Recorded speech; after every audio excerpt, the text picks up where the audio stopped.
دا تصویر چې فیسبوک باندې پوسټ کړی دی د سیاست بادشاه عمران خان او د ریسرچ بادشاه طارق پټان.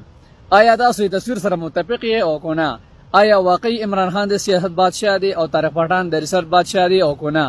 تاسو وايي خپل رائے په کمنټس کې لازم راکړئ. مننه. سلامونه مرګرو چې دا خبر رښتیا دی او کو دروغ دی. وې د افغانستان جنرال مبین په هاسپټل کې وفات شوی دی او دا خبر په فیسبوک ډیر زیات وایرل روان دی. نو ما ځکه په ویډیو جوړ کړه چې آیا په رښتیا وفات شوی دی او کو نه دا خبر دروغ دی. او کو چې مونټایز اکاونټ پکاري پیسو ګټلو لپاره نو موږ سره شته. موږ سره په واتس اپ نمبر رابطه کولی شئ. واتس اپ نمبر د ما ټیک ټاک بایو کې لګیدل دي. مننه.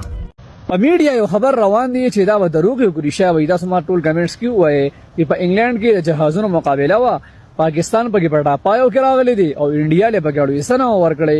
د پاکستان چې کوم جهاز کوم مقابله کې شریک و دا غینوم دي C-130 او د اوقاف په شان شکل دي. په میډیا ډېر چرچې روان دي. آیا دا خبر حقیقت دی او کنه؟ خپل راي په کمنټس کې لازم راکړئ. سلامونه مرګرو. د پیښور عدالت د ګبر SHO خلاف د بلا ضمانت ورن گرفتاری اعلان جاری کړی دی او اشتهاري قرار کړی دی او د ویلي دی اډر جاری کړی دی چې په کوم ځای کې تاسو دی ولیدو ډایرک یې گرفتار کړي. اخر چې کوم دي شاندار گلزار او وګړلا او ګبر SHO بیرلا. خیر دا سمه دا کمنټس کې وایي چې دا د فیصله د انصاف شو او کنه. تاسو به خوشاله او کنه خپل راي په کمنټس کې لازم راکړئ. مننه. سیبا د پاکستان پاسپورت د دنیا د ټولونه کمزوري پاسپورتونو کې شمار شو چې 96 نمبر یې شو چې اول خو به غټ ملکونو ته پریدیم نه او دی وړو ملکونو ته چې پریدیم کنه په ایرپورټ په هغه بیزتی کوي چې یو پرتګ باندې باسي باقي ارزه بل لټي. قسم په خدای دا هغه سیاحتدانانو د بار د شرم خبره ده.